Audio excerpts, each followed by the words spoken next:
Perkenalkan, sebelumnya nama saya Desari Francisca S. Perkenalkan, nama saya Eliana Eliza Elma. Halo, aku Sifikah Indah. Perkenalkan, nama saya Fauza Syifa. Halo, perkenalkan nama saya Desniar Aryani dengan NPM 2415031127. Di sini saya akan menjelaskan penyajian data statistika.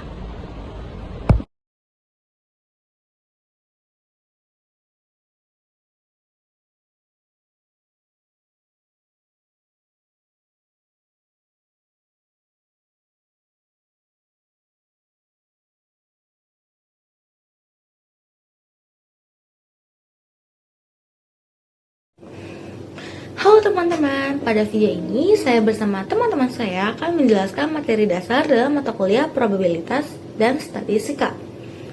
Pertama, kita akan membahas pengertian data.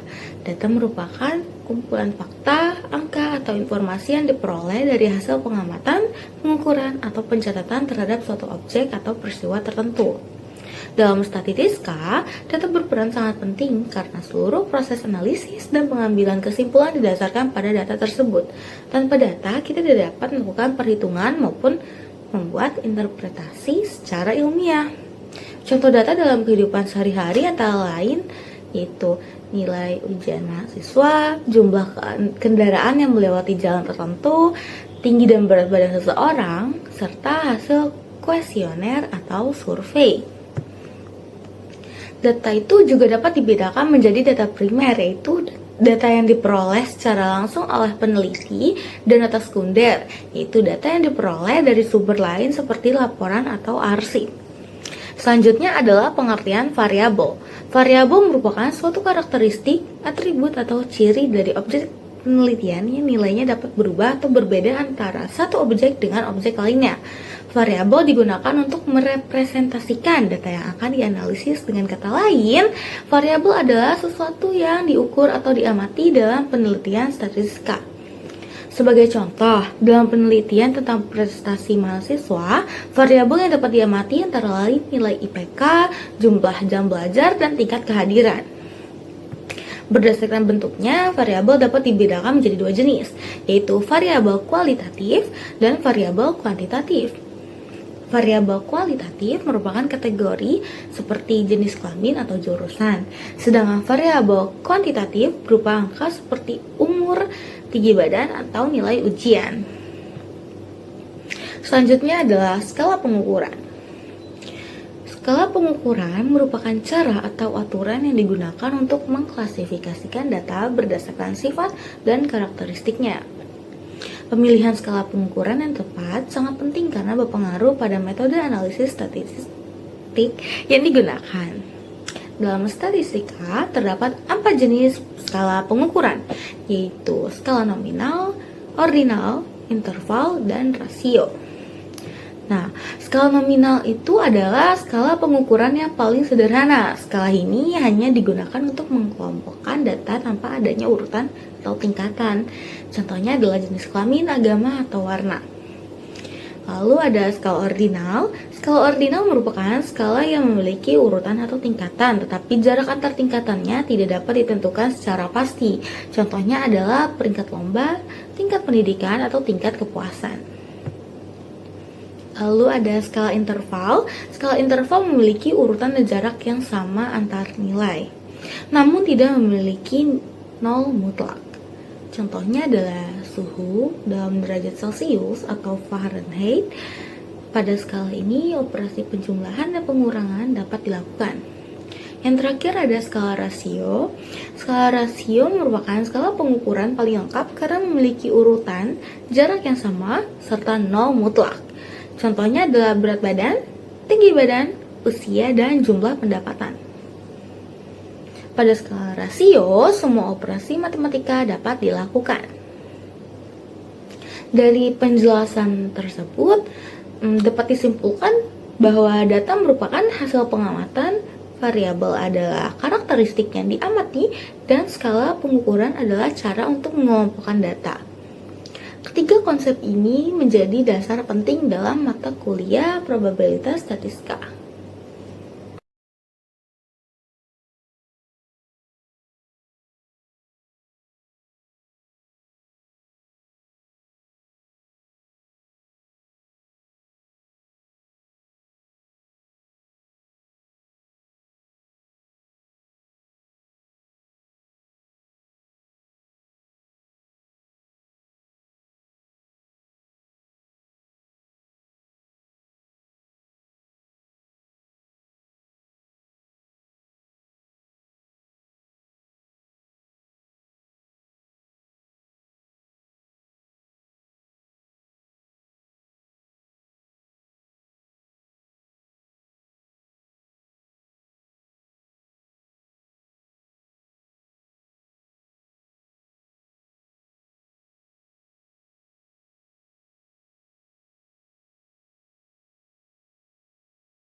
Oke, jadi yang pertama itu saya akan membahas tentang penyajian datanya, yaitu penyajian data adalah cara untuk menampilkan data dalam bentuk yang lebih teratur dan mudah dibaca, sehingga dapat dipahami oleh orang lain.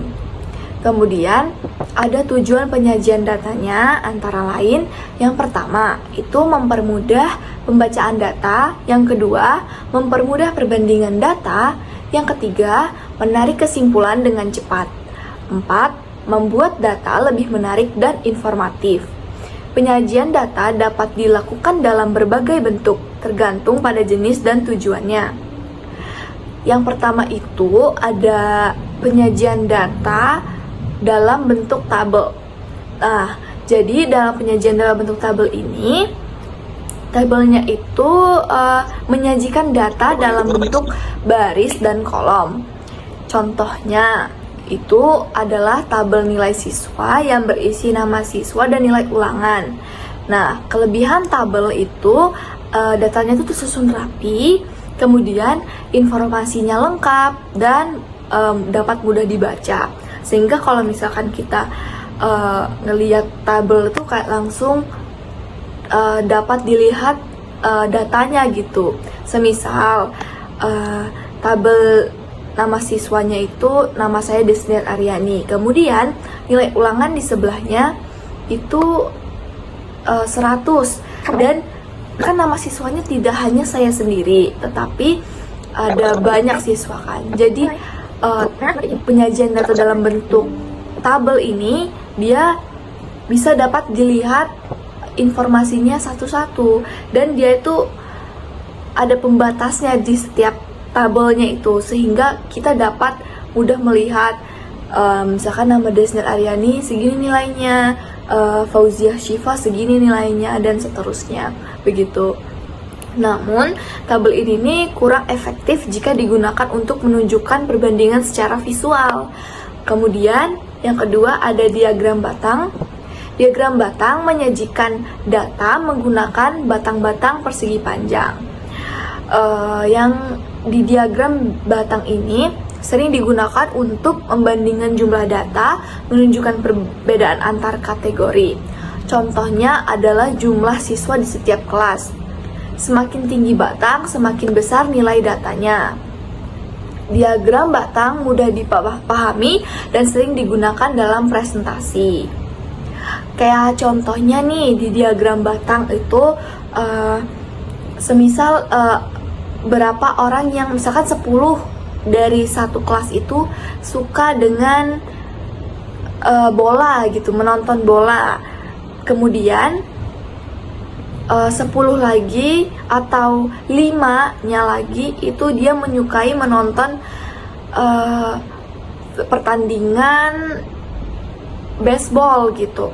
Nah, terus di diagram batangnya itu dia akan mengikuti sesuai data yang diberikan gitu. Misal kalau misalkan 10 dia akan lebih tinggi.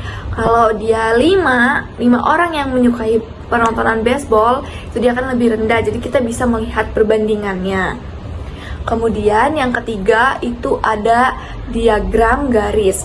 Diagram garis digunakan untuk menunjukkan perubahan data dari waktu ke waktu. Contohnya perkembangan nilai siswa setiap semester, pertumbuhan jumlah penduduk setiap tahun. Kelebihan diagram garis adalah memudahkan kita melihat tren kenaikan atau penurunan data secara jelas. Contoh diagram garis itu terdapat pada kripto itu, jadi kita bisa melihat adakah kenaikan penjualan harga atau penurunan. Jadi kita dapat melihat nih dengan mudah. Kemudian yang keempat ada penyajian diagram lingkaran. Nah, diagram lingkaran ini dia menyajikan data dalam bentuk persentase.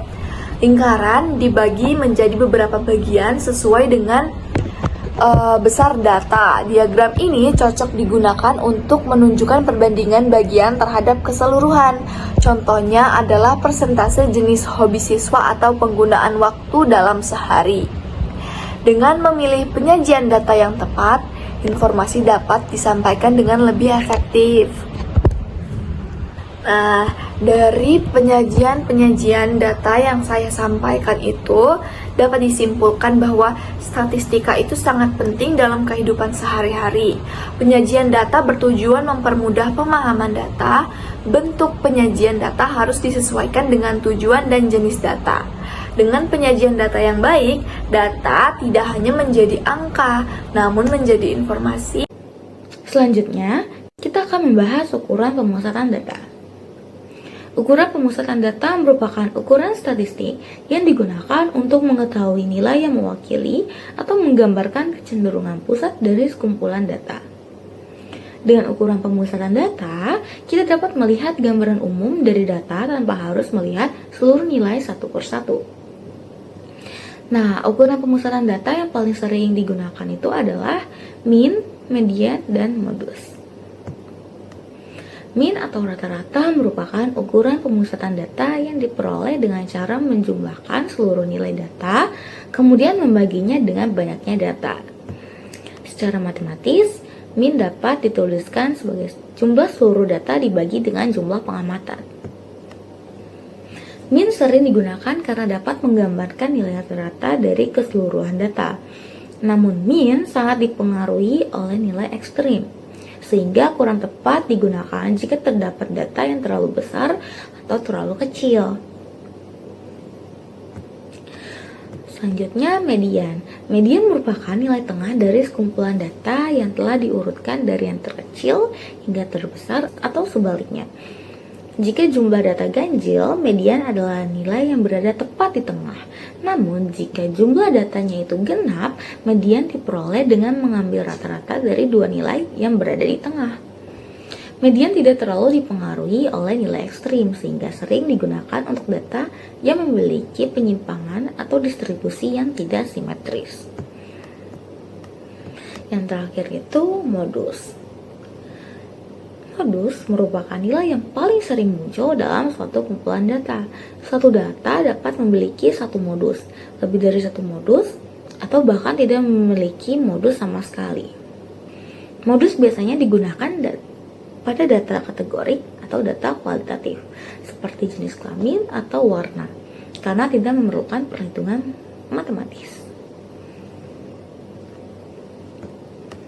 Dengan demikian, mean, median, dan modus memiliki fungsi yang berbeda-beda dalam menggambarkan pusat data. Pemilihan ukuran pemusatan yang tepat bergantung pada jenis data dan tujuan analisis.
Setelah dijelaskannya materi tentang statistika, di sini saya akan membahas contoh dari sebuah kasus yang berkaitan dengan materi statistika. Jadi, terdapat sebuah kasus yaitu sebuah kota wisata ingin menganalisis jumlah pengunjung bulanan ke sebuah objek wisata populer untuk mengevaluasi tren dan musim puncak kunjungan. Terdapat data jumlah pengunjung per bulan yaitu 1.200, 1.400, 1.300, 1.500, 1.600, 1.700, 1.800, 1.900, 2.000, 2.100, 2.200, dan 2.300. Untuk menyelesaikannya, kita perlu mengetahui mean atau rata-rata, median atau nilai tengah, dan modus atau nilai sering yang muncul. Dari data tersebut, yang pertama kita mencari mean atau rata-rata. Mean sama dengan total pengunjung per bulan dibagi dengan jumlah bulan, yaitu 20.400 dibagi 12 yang hasilnya sama dengan 1.700. Selanjutnya, mencari median dari data tersebut. Caranya adalah dengan mengurutkan terlebih dahulu dari angka terkecil dan terbesar. Data setelah diurutkan yaitu 1.200, 1.300, 1.400, 1.500, 1.600, sampai 2.300. Nah, karena median adalah nilai tengah, jadi median sama dengan 1.700. Selanjutnya, kita mencari modus. Pengertian modus pada materi sebelumnya dijelaskan bahwa modus adalah nilai yang sering muncul. Nah, pada data tersebut tidak ada angka yang banyak muncul, hanya satu kali semua, sehingga tidak adanya modus. Berikut contoh sebuah kasus pada materi statistika.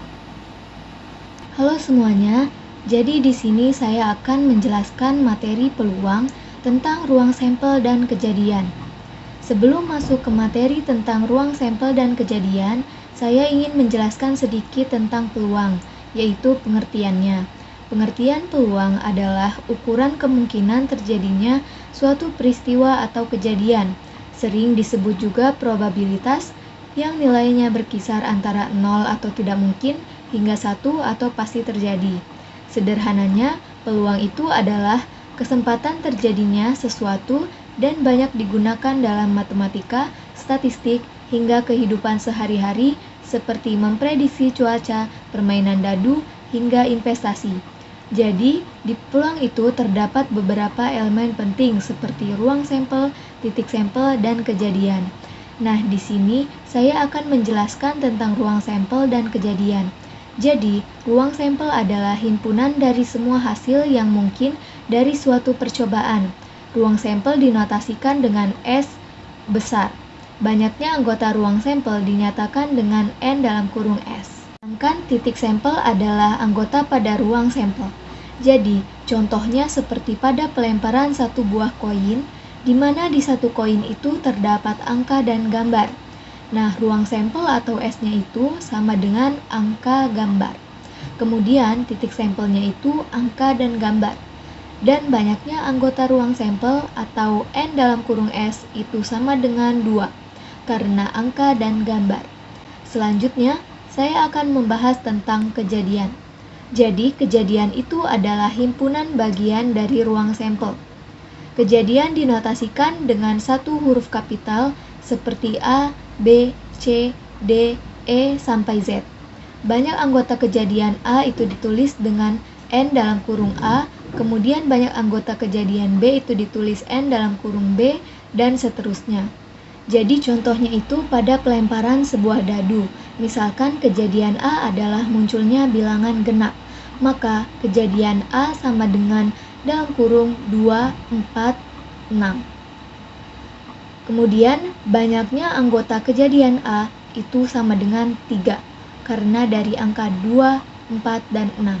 Kejadian itu dibagi menjadi 2 macam, yaitu ada kejadian sederhana dan kejadian majemuk. Untuk kejadian sederhana, itu adalah suatu kejadian yang hanya memiliki satu titik. Misalnya, kejadian munculnya mata dadu bilangan prima genap pada pelemparan sebuah dadu. Jadi, dadu itu ada 6 angka, 1, 2, 3, 4, 5, dan 6. Nah, bilangan prima genap antara 1 sampai 6 itu hanya angka 2. Kemudian selanjutnya kejadian majemuk. Kejadian majemuk adalah suatu kejadian yang memiliki lebih dari satu sampel. Jadi, misalnya kejadian munculnya mata dadu bilangan ganjil pada pelemparan sebuah dadu, yaitu ada angka 1, 3, dan 5. Di sini saya akan menjelaskan mengenai materi peluang suatu kejadian. Jadi, peluang suatu kejadian adalah konsep fundamental dalam probabilitas, dan statistika yang berfungsi sebagai ukuran kuantitatif untuk menyatakan seberapa besar kemungkinan suatu peristiwa akan terjadi. Peluang selalu diukur menggunakan skala nilai dari nilai 0 hingga nilai 1, yang dimana nilai 0 itu mengindikasikan atau menyatakan jika suatu kejadian adalah mustahil untuk terjadi. Sedangkan nilai 1 itu menyatakan atau menandakan bahwa kejadian pasti akan terjadi. Dalam praktiknya, kita itu sering menyatakan nilai peluang sebagai persentase, berkisar antara 0% hingga 100%. Misalnya, peluang munculnya itu di sisi tertentu saat melempar koin yang seimbang adalah 0,5, yang dimana setara dengan 50%. Secara matematis, peluang suatu kejadian atau PA didefinisikan sebagai rasio atau perbandingan antara jumlah hasil yang diinginkan atau disebut dengan kasus sukses dengan total jumlah semua hasil yang mungkin terjadi dalam suatu eksperimen. Formula dasar ini yaitu rumusnya PA dikurang jumlah kasus sukses dibagi total hasil yang mungkin terjadi. Hanya berlaku apabila semua hasil yang mungkin memiliki kesempatan yang sama untuk muncul atau prinsip equally likely. Misalnya, dalam pelemparan dadu standar, karena setiap sisinya itu memiliki peluang muncul yang sama, peluang munculnya angka 6 adalah 1, atau kasus suksesnya dibagi dengan 6 atau total hasil, yaitu 1/6. Pemahaman terhadap peluang ini sangat penting, karena peluang tidak hanya terbatas pada permainan atau kesempatan, tetapi bisa juga menjadi alat dalam pengambilan keputusan di bawah kondisi yang tidak pasti. Kemudian selain peluang klasik yang dihitung berdasarkan analisis teoritis, ada pula peluang empiris yang ditentukan melalui observasi hasil dari serangkaian percobaan yang telah dilakukan. Apapun metodenya, sifat mendasar peluang adalah bahwa jumlah peluang suatu kejadian dan peluang komplemennya atau kejadian A tidak terjadi, PA itu atau peluang harus selalu menghasilkan 1.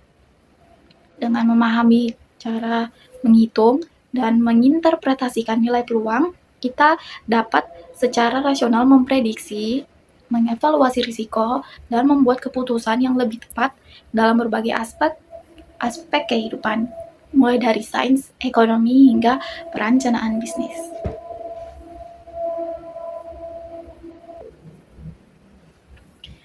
Nah, kemudian peluang suatu kejadian itu juga dapat ditinjau melalui perspektif frekuensi relatif yang merupakan dasar dari peluang empiris. Dalam pandangan ini, jika suatu eksperimen diulang berkali-kali dalam jumlah yang sangat besar, maka peluang suatu kejadian akan mendekati proporsi beberapa kali kejadian tersebut benar-benar muncul. Proses ini dijelaskan melalui hukum bilangan besar yang menyatakan bahwa akurasi perkiraan peluang akan meningkat seiring dengan bertambahnya jumlah percobaan.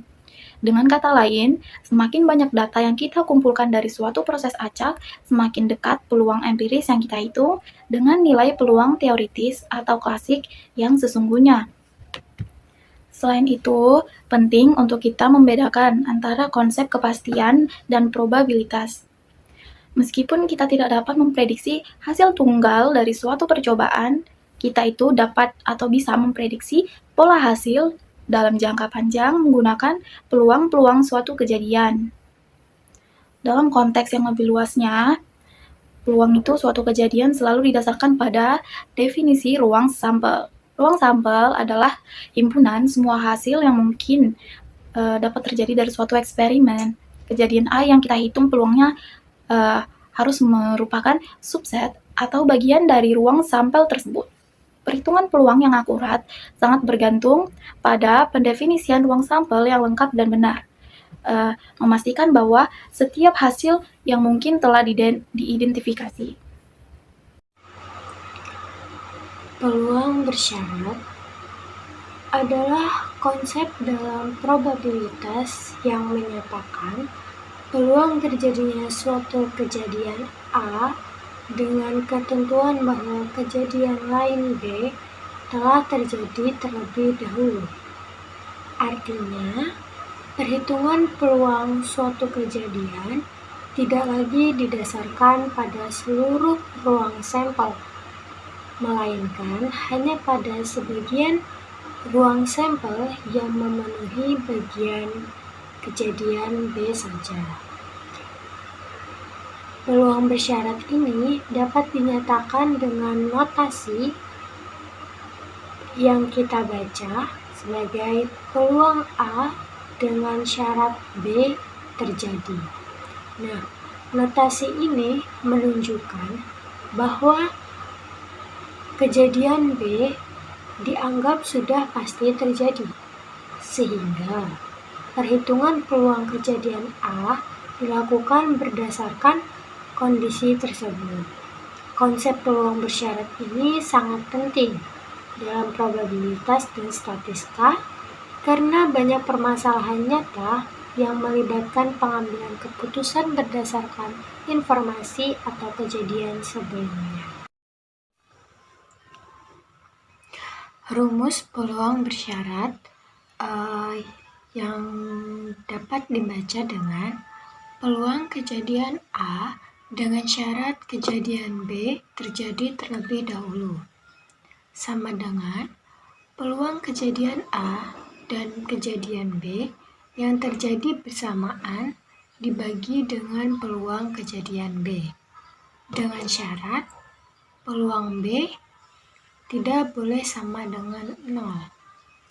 Kenapa tidak boleh sama dengan 0? Karena kejadian B harus mungkin terjadi. Artinya, jika kejadian B bernilai 0, maka kejadian tersebut mustahil untuk terjadi. Yang itu tidak dapat dihitung. Dari rumus peluang bersyarat, kita bisa mendapatkan hubungan dengan peluang gabungan, yaitu peluang kejadian A dan kejadian B yang terjadi bersamaan sama dengan peluang kejadian A dengan syarat kejadian B terjadi terlebih dahulu dikali dengan peluang kejadian B. Di sini terdapat contoh kasus yang dimana diketahui sebuah perusahaan elektronik melakukan survei terhadap 500 pelanggan yang baru saja membeli produk unggulan mereka. Laptop sebagai A dan tablet sebagai B. Dari hasil survei tersebut diketahui bahwa 320 pelanggan telah membeli laptop dan 280 pelanggan membeli tablet. Selain itu, tercatat bahwa 100 pelanggan membeli kedua produk tersebut, A dan B. Jadi, di sini kita dapat menyelesaikan peluang membeli laptop atau peluang A. Rumusnya yaitu 320 dibagi dengan 500 itu menghasilkan 0,64. Peluang membeli tablet atau peluang B itu 280 dibagi dengan 500 hasilnya 0,56 dan peluang membeli keduanya laptop dan tablet atau peluang A dan B itu 100 dibagi 500 sama dengan 0,20. Selanjutnya, pertanyaannya, berapa peluang seorang pelanggan membeli laptop jika diketahui bahwa pelanggan tersebut telah membeli tablet? Rumus yang kita gunakan adalah peluang A dengan syarat B sama dengan peluang A dan B dibagi peluang B, yaitu 0,20 dibagi 0,56 itu menghasilkan 0,357.